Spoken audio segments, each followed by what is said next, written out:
All right. Great day, everyone. We are here live. Thank you for tuning in again to another incredible episode of the Jim Gale Show. I'm Matthew Britt, coming at you from sunny Ottawa, Canada today.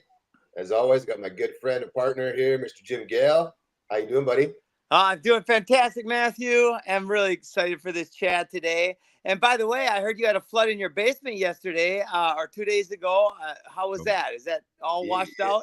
Yeah, yesterday came downstairs to 2 inches of water in the basement. So that was a big curveball. I bet. Spent the day moving all of the bins and everything we had in our basement, which is probably 1,100 to 1,400 square feet. So got that all emptied out. Got the fans going, mopped a bazillion buckets, and thankfully it's pretty much dry down there already. So we dodged something that could have been pretty bad.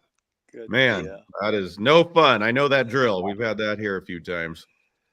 Yeah, very inconvenient. So we discovered there's a outlet problem. There's a full 2 receptacles. That whole system is out. So we have an electrician coming here in about another hour or so to take a look at that. Good deal. Well, today I'm so excited that Josh is joining us. Josh, you've done it, right? You're living the life that you want to be living. And I'm excited personally to learn from you and to learn your why, and then get into some of the details on how you've accomplished what you've done. Yeah, man. Thanks for having me. Honored to be here. And yeah, we're doing it. We're living. I mean, we're all learning. We're always learning. And it's a journey more than getting somewhere, but we're blessed to be doing what we're doing and live the life we're living, and looking forward to chatting and sharing the story. Oh man, that's beautiful. So what gave you the impetus? What pushed you to live this kind of life? Like, how did this come about? Yeah. Well, it's a journey. The story's a journey more than an event. I mean, there was a bit of an event that kicked it off. But then it was just a response to a lot of things, in our life and in the world. And, it started off with a minor vaccine scare about 20 years ago with my firstborn. And, we were living pretty average life. My wife and I both, grew up in and out of the country, both kind of the city and the country a little bit of gardening, a little bit of this and that from different family members. But, we got married, moved to the city, working on careers, doing all that stuff. I was building a construction company, had the chance to take that business back to where we grew up in the mountains. And then we had our firstborn, and we were doing the first wellness check and what you do, and went in and they had a round of vaccines, and they gave him 3 vaccines, and, typical young parents, trusting the system, just doing what we're supposed to do. We got home, and that evening he had a little reaction. Wasn't major, thankfully. It wasn't, not a big giant story that it did any permanent damage, but he had a reaction, and it got my wife Carolyn looking at the paperwork, and it only showed 2 vaccines, but we were both there and we watched them administer 3. And so called up the next day to the doctor's office, and they said, "Oh no, we only gave him 2." And we're like, no, you gave him 3. We watched. We both sat there. So there's 2 of us. And, that opened the door to like, what is going on? And it made us start questioning things. And, of course, the medical system at that point, right? Thankfully, my son was fine, still fine. It was just a mild reaction. Could have been a lot worse. A lot of people have experienced a lot worse, in that scenario. Thankful for us, it was, I'll say it was God getting our attention. And that led to just starting to do research. My wife's a phenomenal researcher. I mean, I'm just running a business and doing stuff. And we were gardening at that point a little bit more just as a hobby and for fun, but it led us down a road of looking at the medical system and going, we can't just put our children's lives, our own lives, into these people's hands and just trust that whatever they say is good, and we don't need to go down the vaccine trail. I am not anti-vax. We don't vax much. I think there are places for it. So I'll just leave it at that. I'm not total anti-vax, but there's a lot we need to be questioning, looking at. We need to be looking critically at that system. That led us to looking at our food. And, again, how much we want to talk about the industrial food system, but it led us to questioning that. Led us to realizing that we really, it was important to us to give our kids a good health foundation. And then to do that, we needed to go organic.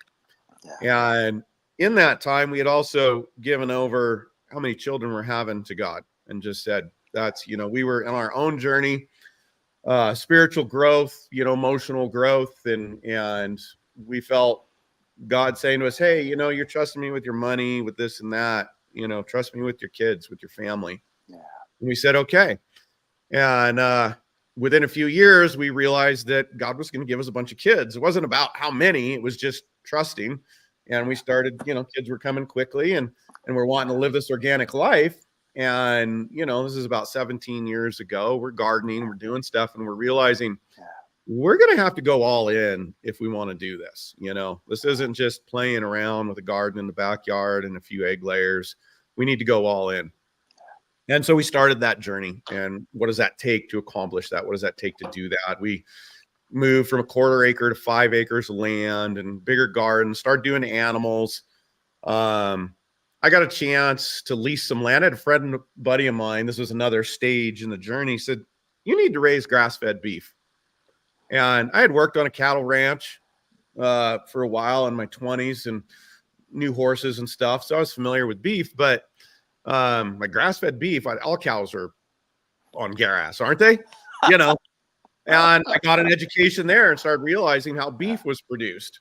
Yeah. That led me to the Stockman Grass Farmer that was created by a guy named Alan Nation, I believe.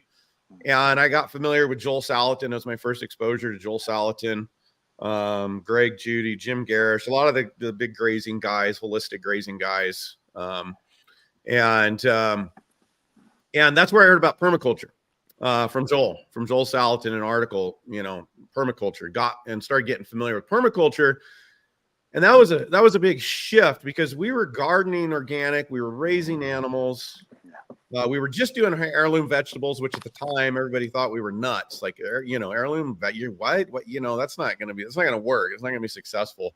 So we're just kind of getting this watershed of information, learning about permaculture and realizing that not only do we want to do organic, but we need to steward the land well. And that's kind of what happened in that journey, besides like technical management principles, starting to learn those very early on. I know this was back in 2008 or somewhere back in there, 9.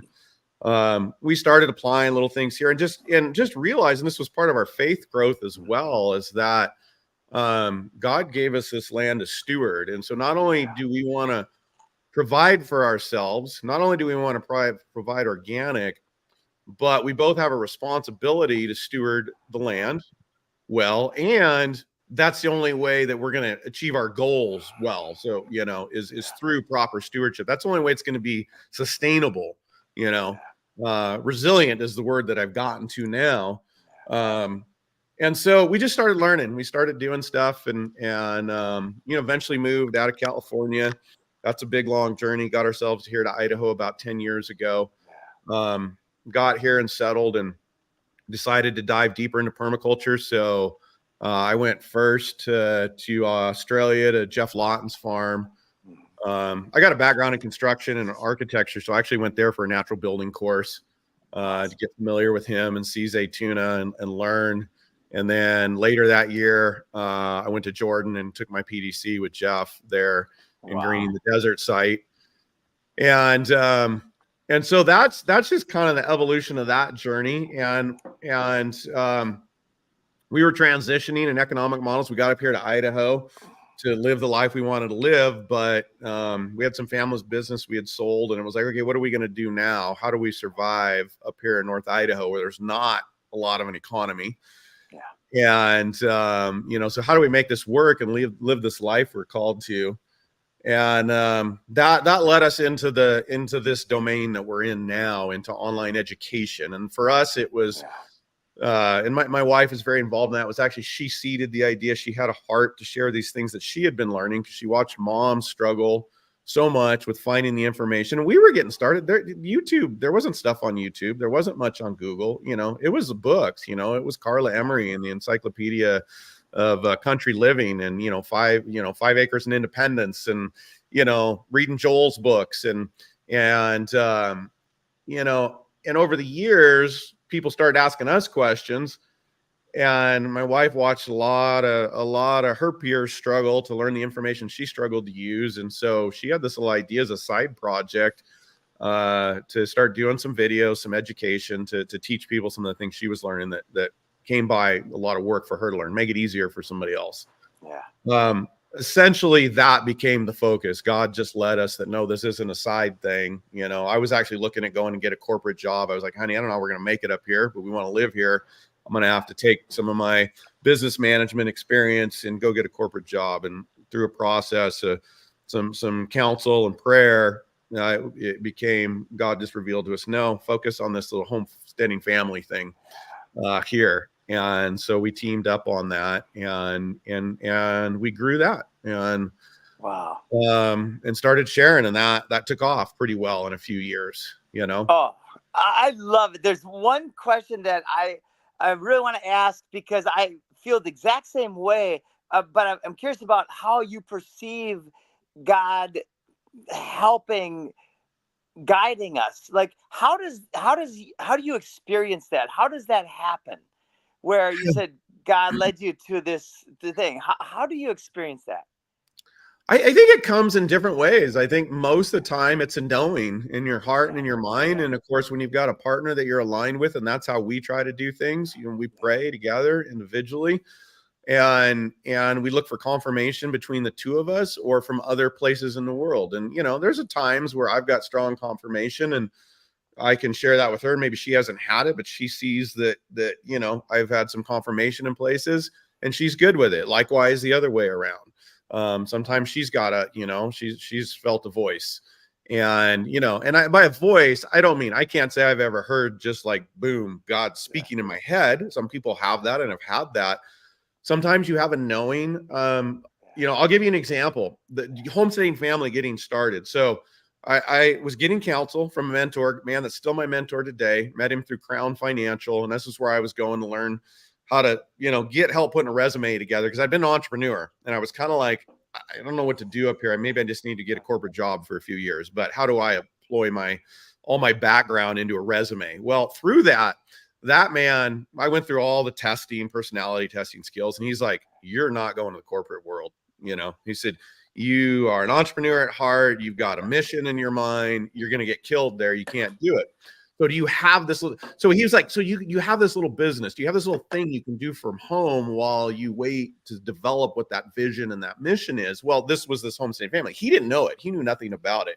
Yeah. Carolyn, my wife, was on with me in that session. That was God speaking to us, because he's like, if you just had this little thing that you could cultivate to work from home and build a business. And he was thinking it was a physical product, but we looked at each other. We didn't say anything to him at that moment, but we knew that was God speaking. We knew exactly what it was right then. So it's things like that. I think this is the way we've experienced God's voice in that way. Oh, I want to just sit with this for a little bit, because a lot of people question that whole idea, that thought process. And I feel the exact same way. There's just a knowing, it's a feeling of, this feels right. It feels good. And then all of a sudden there's confirmations that come around about it. It's like, look, oh, wait a minute. And then, oh, look over. Wait, why did that person just call me right now? Right. Yeah. So there's this confirmation. And when we can get in touch with that confirmation through presence, I think it's absolutely limitless what can come from that. Yeah, and absolutely. And I think you got to know your foundation, you got to know your base. So there's confirmation, I'm a Bible believing Christian.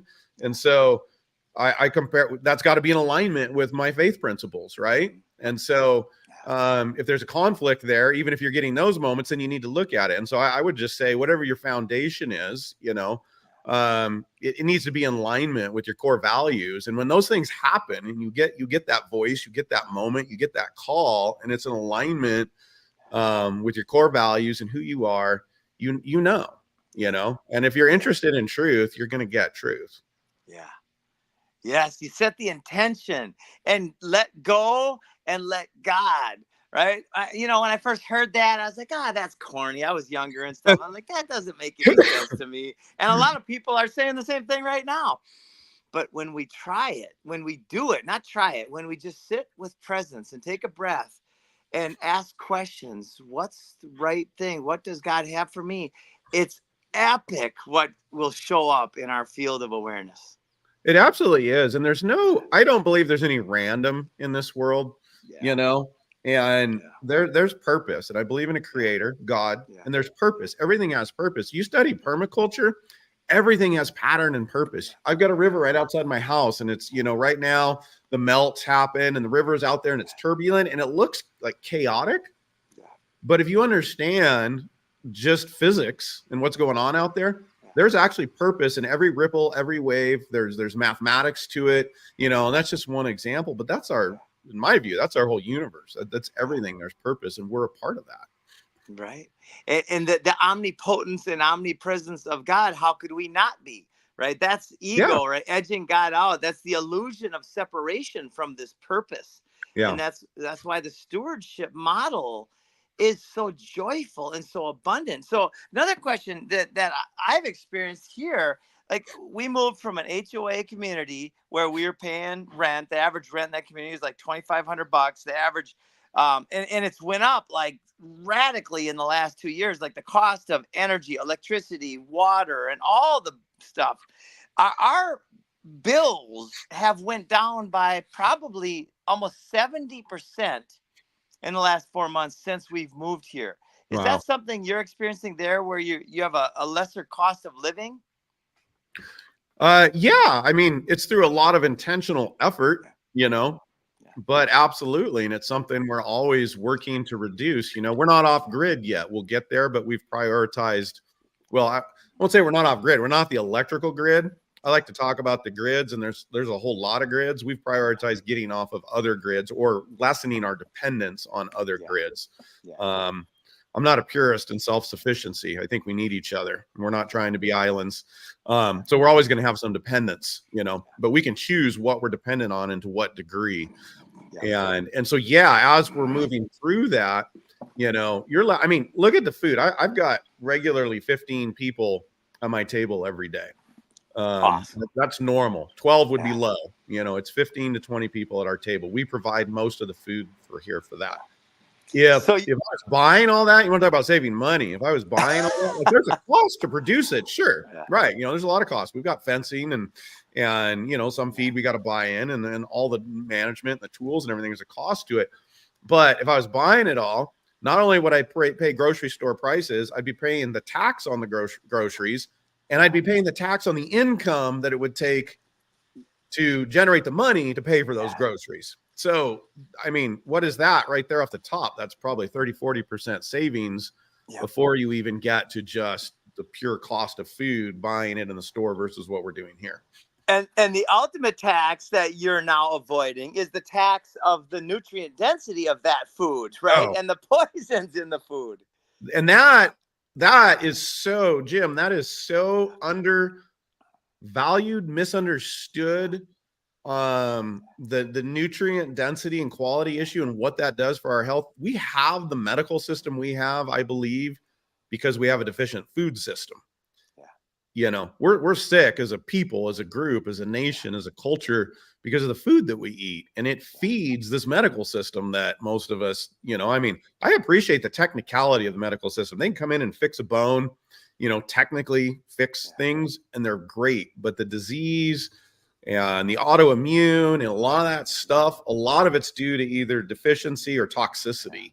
And so you're right, it is a tax. That's a very interesting way to think about it, because it cost us big time. And remember, a lot of those food manufacturing companies now are owned by big tobacco, who leveraged chemicals to create addiction, right?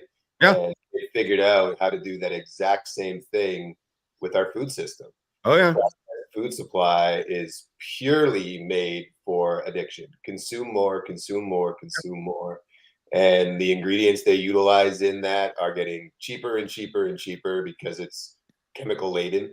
And as Jim said, the tax for the human life by consuming food like this is uncalculable, really. It is uncalculable what it's doing to our environment, what it's doing to human health.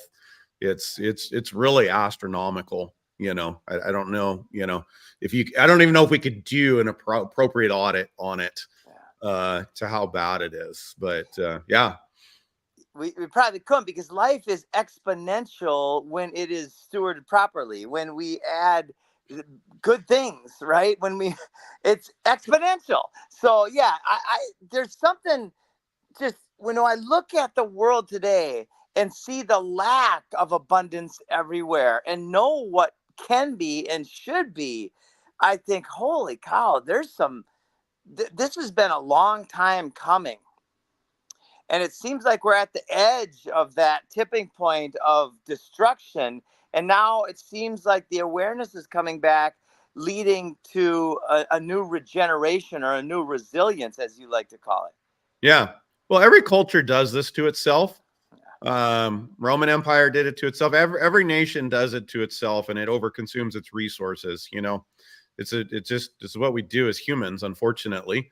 Now we have the technology to do it much faster, and yet we can mask it at the same time, right? We can, with a lot of the fertilizer and a lot of synthetics and herbicides and pesticides, it looks like we're creating more and more productivity, but we're damaging. And so somewhere, there's a cataclysmic problem. And I mean, we're just talking environment without getting into social economic issues as well. But what we're doing in the environment, you know, through our industrial agricultural processes, there's an end point, there's an end game. I mean, I don't know that it happens all at once, but there's a place where things start to fail on a level that's going to be extremely problematic.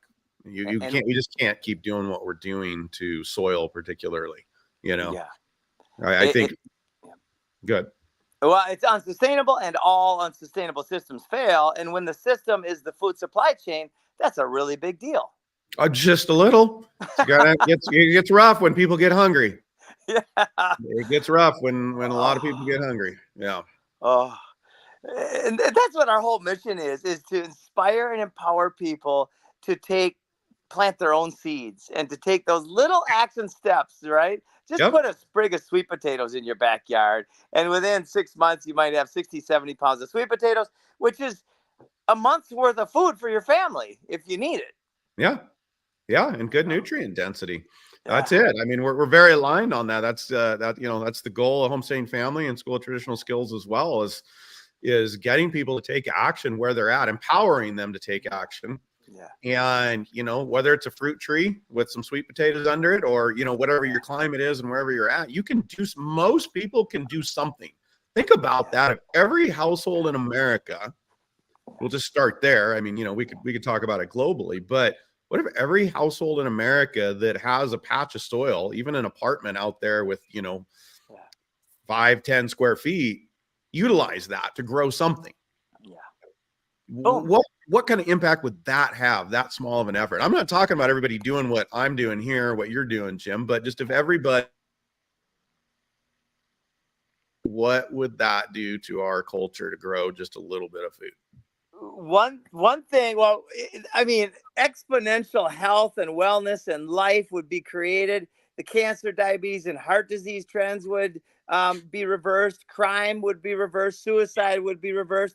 And the 900 million acres of farmland would be regenerated and really be turned back into natural systems, because we don't need 3 acres to feed one person. It's insane, right? So what have you learned in your process? I know you've learned a ton, but what are some of the key things that you've learned? And you're in such a different zone than we're in, right? We're in 9B. What's your agricultural zone? We're 4. Cool. We're classified as a 6A.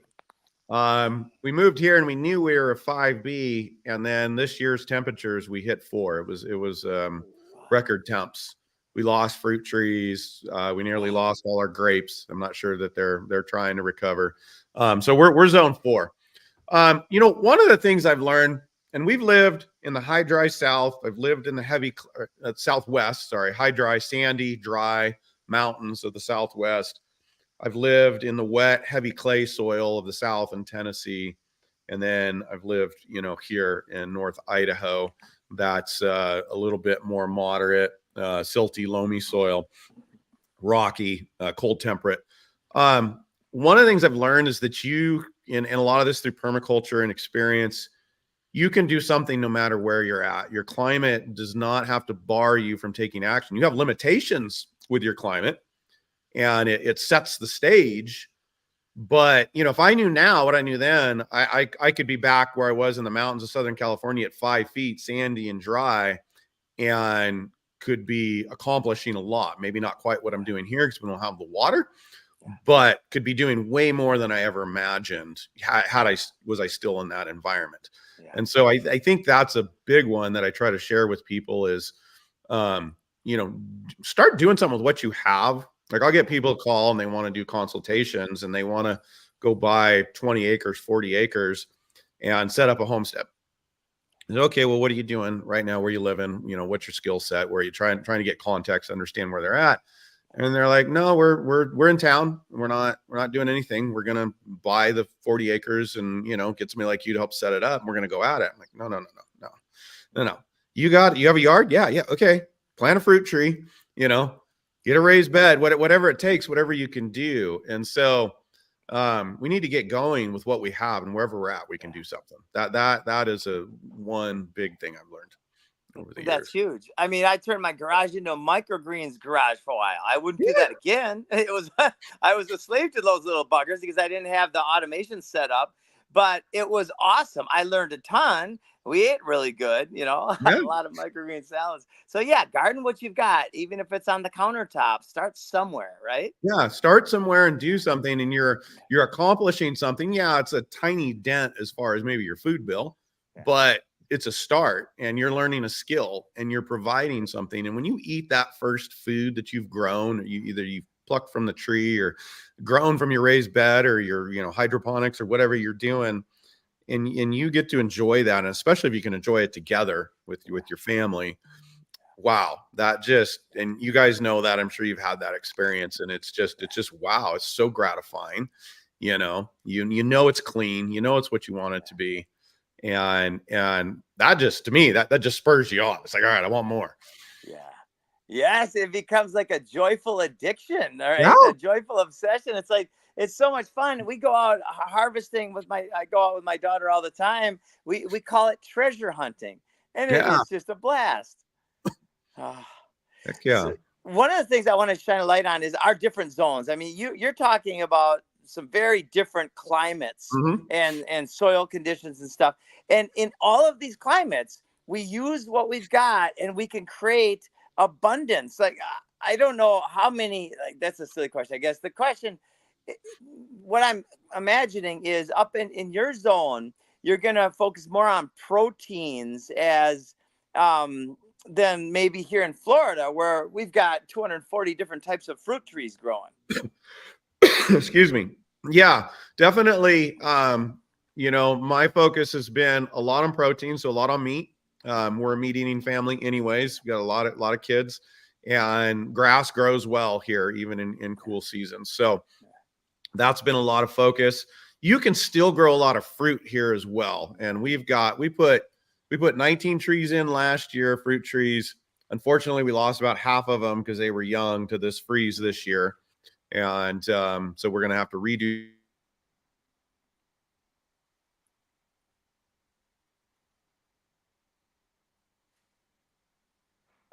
specimens from all over the county, from old homesteads that have been here for over 100 years, and grafted them. And I've had those in a nursery for the last 3 years. And I got about 19 of them out this year, and I've got another dozen or so to put out.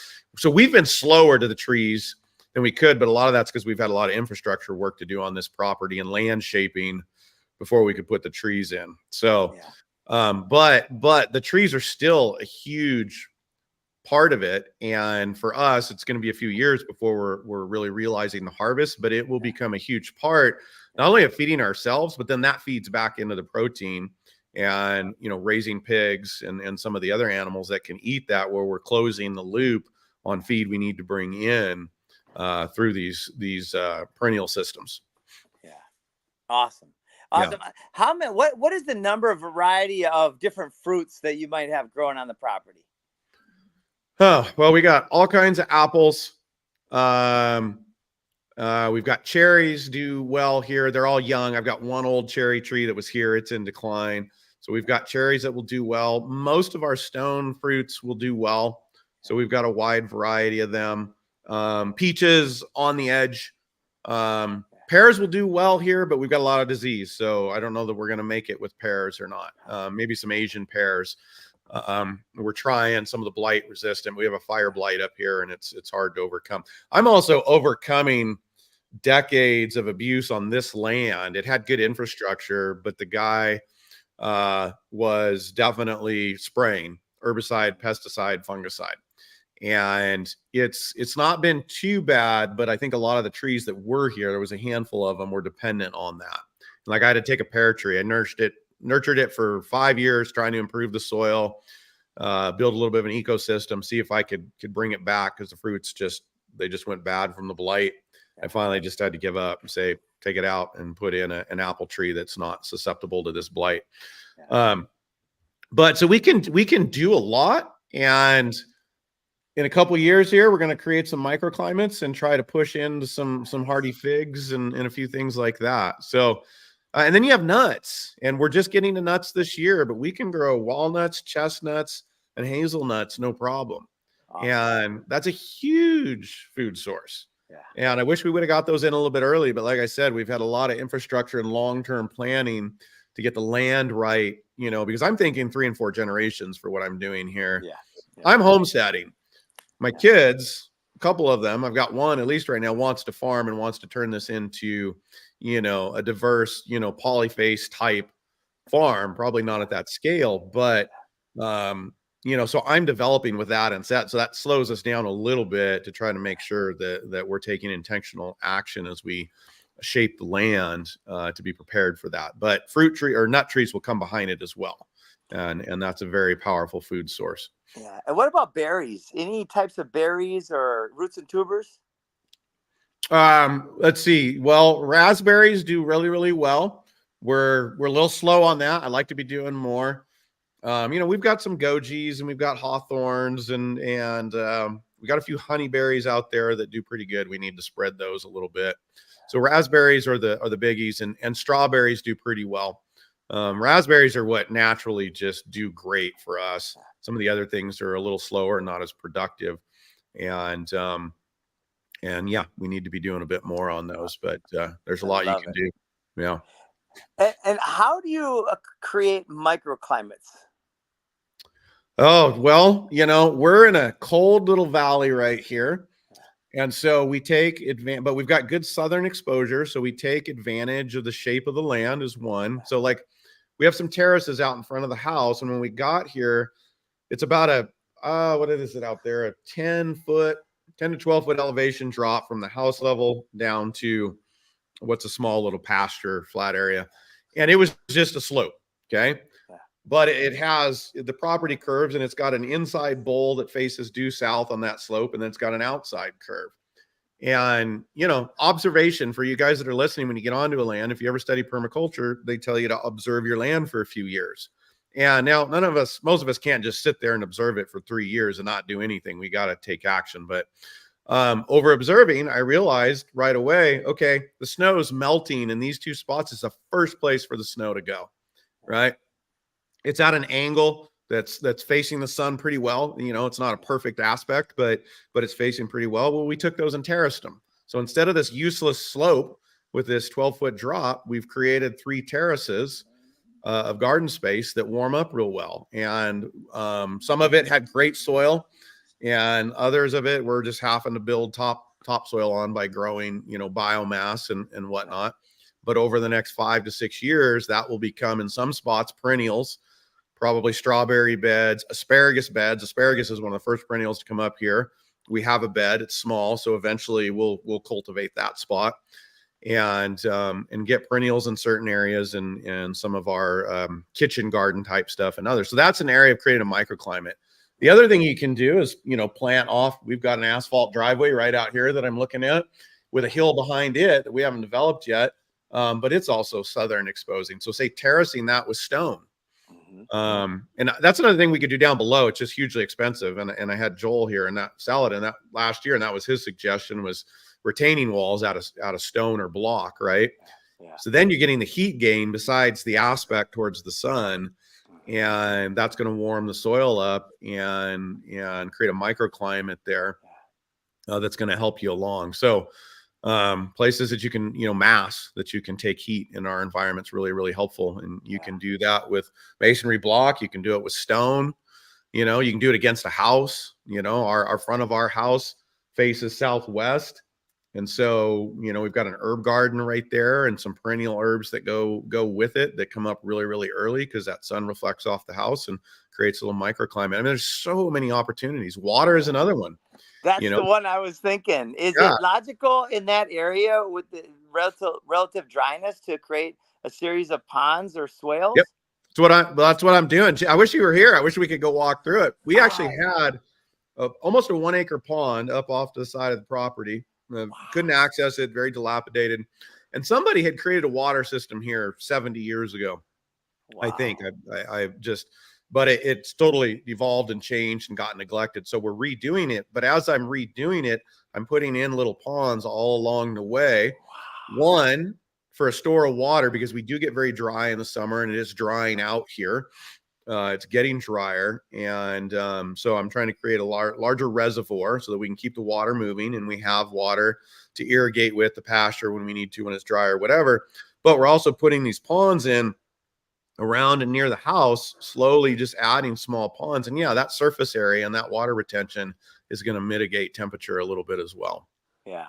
And of course you can plant by water. You can use water as reflection, right? I mean, you can do a whole lot with it, but just the mass of water helps mitigate the temperature, especially in the changing of the seasons, right? And that's where we struggle, and we're literally 3 weeks in this spot here.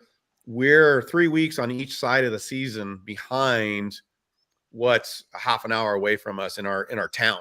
That's how much climate can change just in your own environment. Yeah. And so we need every little bit of microclimate we can get. Yeah. Oh, I love the use of water. That is so powerful because, of course, your land then becomes a watery storage system, like a bank of water. Absolutely. Right, or a battery. Yeah, well, and then you got fish culture, right? And you can do other things with that. You can plant. I just took a bunch of these trees, these survivor trees from around the county. I didn't even know what varieties they are.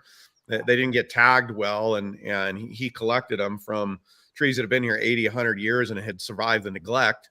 And I just put them in a row above the creek, tucked into some of the pine trees and whatnot. So kind of a little guerrilla food forest there that I'm starting. But it's near the creek, right? So they're going to get water from that naturally. I don't need a lot of maintenance. I'm not going to try to prune those a bunch. I'm just going to let them do their thing. And there'll be fruit there when we want it, fruit for the animals. The kids can pick those ones and climb in them or whatever. Yeah. Oh, that's so beautiful. We've got our first area that we put a food forest in is down not too far from the lake here. And we just let it go. It's 3 years ago. We put a bunch of food in the ground. We had a 500-year flood and a 40-year freeze.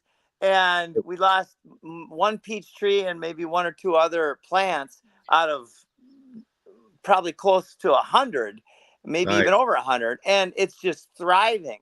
And once those tap roots get down and those root systems spread out, the maintenance goes down to nothing over a little bit of time.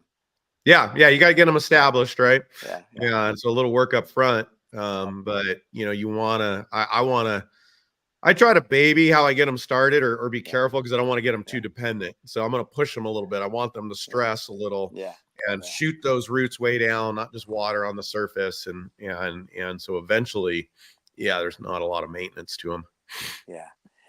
That's a good point right there. I didn't get that for a little while. like some folks planted some fruit trees kind of off on their own, away from the guilds, away from our primary food forest. And I'm like, these trees, and they don't look as good after a year and a half.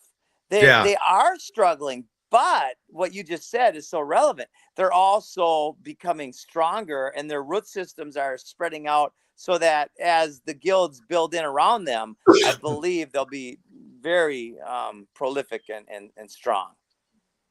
Yeah. Yeah.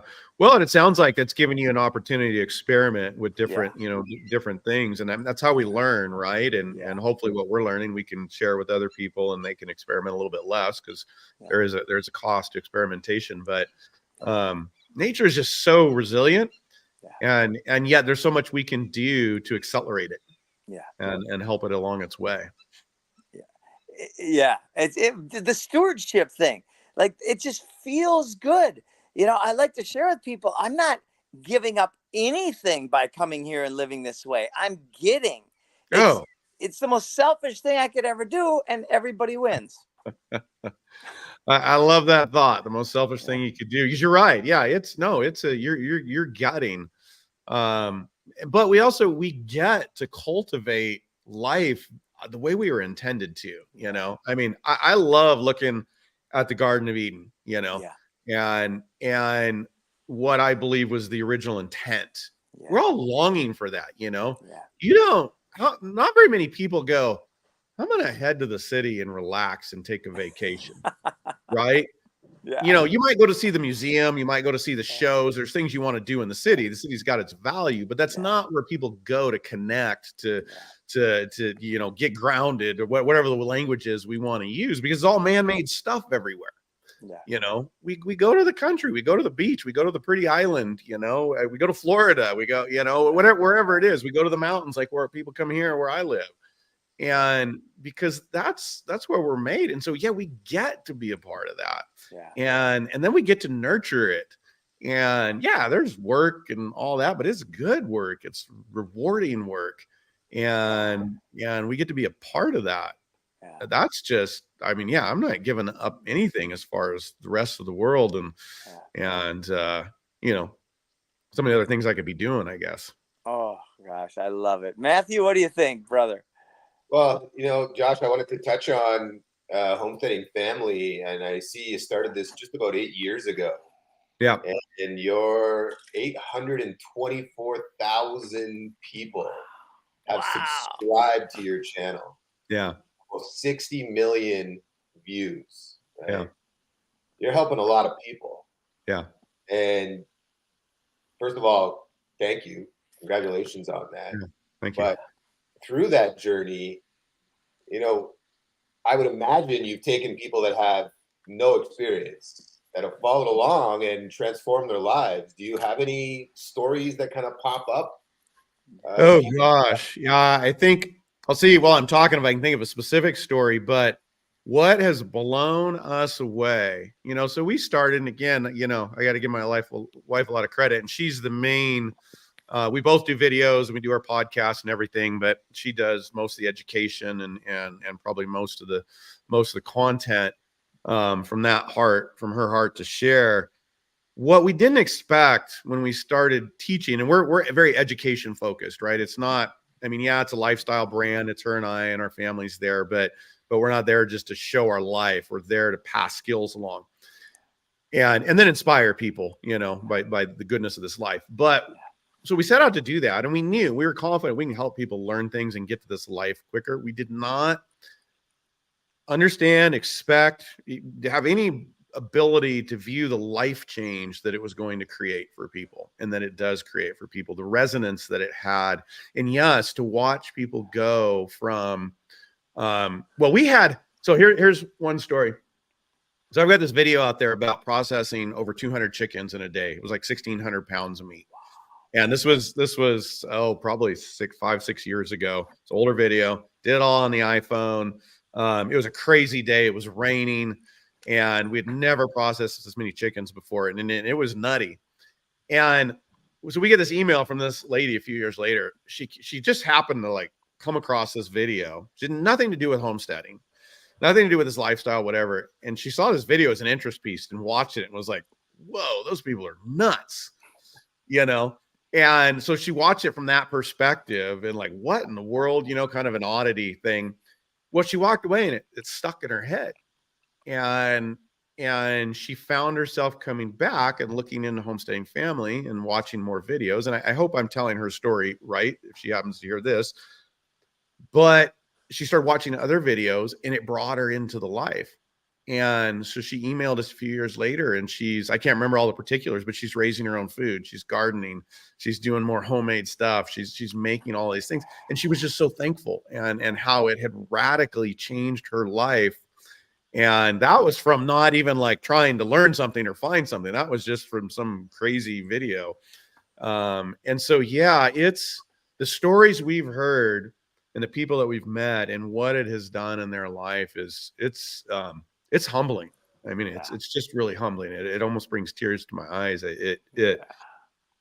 I'm just honored. I'm just thankful to be able to be a part of that. It's cool to share the skills. So that's what we set out to do.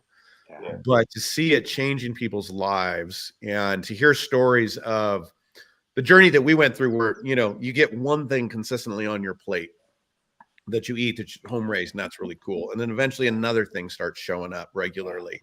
And eventually most of your meals with most of your plate is mostly your food. Sometimes all of it.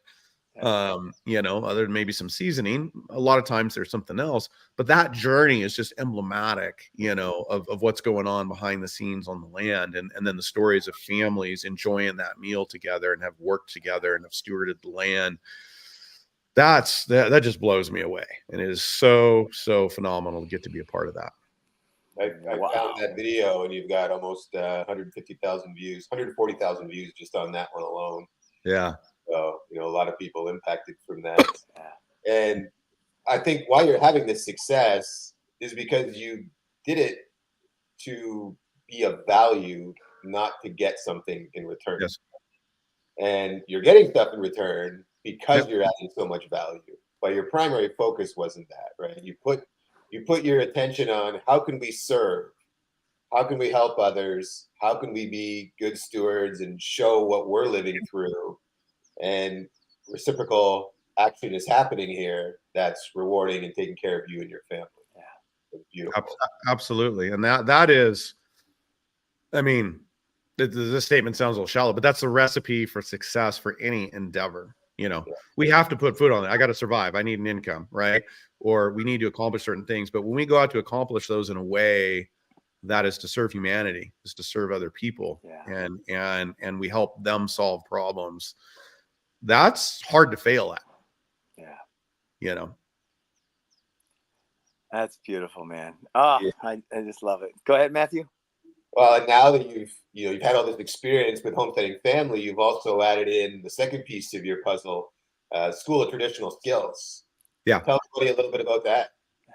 So, yeah, that was there in the beginning. Carolyn had this idea of taking it a little further to the school, or past us, because we're limited. I mean, we know what we know. We're not. I mean, I'm shy to say we're an expert in anything. We've just created a life and we do it. But you know, and we've got our things that, you know, both of us have passions for and we've maybe learned a little bit more about. But we knew in starting Homesteading Family that there's no way we can cover everything we'd like to cover. And as that kind of grew and we became familiar with the space, you know, this vision developed to like, what if we can create a platform where we bring people that are very specialized, very expert in certain subject categories and create, you know, this platform where people can come to learn from a whole lot of different people. Yeah. Some of them very well known, some of them people that we found that have a great skill set and maybe the platform helps them do what they're doing better. And so that's what the School of Traditional Skills is all about. It's the same heart as Homesteading Family, bringing quality knowledge, trying to overcome, say, YouTube. You know, most people start on YouTube and Google, but the thing is once you get going in those, you start realizing, you know, in some ways it brings more questions than answers because there's so many people talking about so many different things. Who do you trust? Are they speaking to your climate? You know, there's just, and it can become a sink. I had somebody tell me once, like, you know, once they started on this journey, they didn't have time to just sit around and watch YouTube. They need knowledge and they need to be able to get it, take it in, that they can trust and apply it. And to grow, because so many people are so passionate about developing more skills and building this life out. So how can we help that journey along a little faster? And that's through good education. So school traditional skills. My wife is an exceptional educator, so she created the backbone of the education. And so we guide the education no matter who's teaching. It has a specific format, and that helps bring that information to people in a way that they're going to learn that skill without taking a 60-hour master class or something. Right. Now, the cool thing is like, you can go take a class at School of Traditional Skills and say it's on butchery with Brandon Sheard. And you really want to dive into that subject. Maybe you want to do a business at it, or you really want that to be your thing. You want to help other people. Well, then you've gotten familiar with that instructor. You can go follow them and dive in deeper. But for those people that just want proficiency for homesteading, you're getting what you need right there. And so that's a win, not just for the school and the student, but it's a win for our instructors that come too. And it's just a really, really neat platform. That's fantastic. Yeah, right now it's on a lot of homesteading stuff. Eventually we hope to grow it out a little bit into foraging and some kind of outdoor survival stuff. I mean, there's a whole lot of neat things to do. It's limitless. It's so limitless. And the timing of it, well, you are incredibly well positioned, my friend. Congratulations and thank you. It's awesome. Yeah, well, we're blessed. And what's been cool for me is I've gotten to meet and work with a lot of my mentors over the years that were mentors through books or through video a little bit or conferences. And it's been a joy for me to get to hang out with Joel Salatin, Sally Fallon Moran. Just a huge honor. He hadn't had a lot of like teaching out there, a lot of talking and demonstrating. So we got to take what he does and turn it into a teaching format to help explain, that method. And that's just been a blast to get to do. Yeah. Awesome. Yeah, outstanding work. Wow. Well, thank you again, Josh. Man, it's a pleasure to chat with you. If you're ever in Florida, I would sure love to show you around. We've got the Airbnbs here and hang out maybe over a bonfire and just chat. And I'd sure like to visit your place someday too and learn some stuff. Oh man, well, that sounds fun. You're always welcome. Either you guys ever come up this way to North Idaho. It's a great place in the summer. You want to get out of that heat down there in Florida. Yeah. And but no, I would love that. And thank you for what you're doing. I think your vision for food forest abundance, and we kind of got carried away, but I meant to touch on it earlier. In just, a fruit tree and a little bit of a guild, right? Yeah. In every yard. What would that do? And so let's just leave us with the audience, you guys thinking about that. And what we're doing, what Food Forest Abundance is doing. Man, if everybody out there just took these concepts and applied it a little bit, what that would do for resilience. And that's what I want. I don't want to just be self-sustaining. No, I want resilience for my family, for my community, and for my culture. Yeah. And I think you guys are aligned with that. And we can do that. It doesn't take that much effort.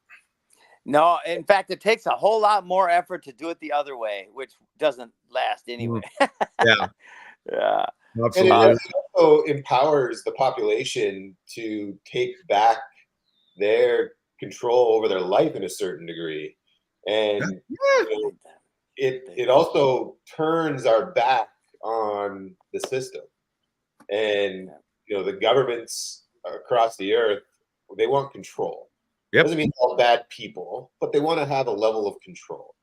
And if we just make a decision to take some of these basic necessities and take control of them ourselves, provide for ourselves and our family, inspire our community around us, it sends a very powerful message very quickly and can drastically change, I think, everything in a very short order. Yep. Absolutely. Let's get back to an agrarian way of life, an agrarian society. And that's not anti-technology. That's not, people get thrown by the word agrarian, but it encompasses what actually makes a strong culture. Yeah. When the society is rooted in an agrarian mindset and base, and these things, food forest abundance, you know, these skills, it moves us toward achieving that. And it does help us create resilience and freedom from systems that are really here to leech off of us and keep us kind of in our place. Absolutely. Yeah, you know, just imagine what would happen if one person in a leadership position in the political system decided to really empower the population of wherever they were the leader of, right? And that became their message. I'm encouraging you to grow food. We're going to put incentives in place to help you grow food. We tax you, but we're going to redirect some of that tax back into helping you and your family produce food, which will help you in your health, reduce reduce the burden on the medical system. It will help cool our climate. It'll bring back nature. It'll do all these things. What, you know, how attractive would that be to the general population? I think extremely. Yeah. But yeah. Thinking. Love it, man. Awesome. Well, let's keep doing it. You guys keep doing what you're doing, and let's stay connected.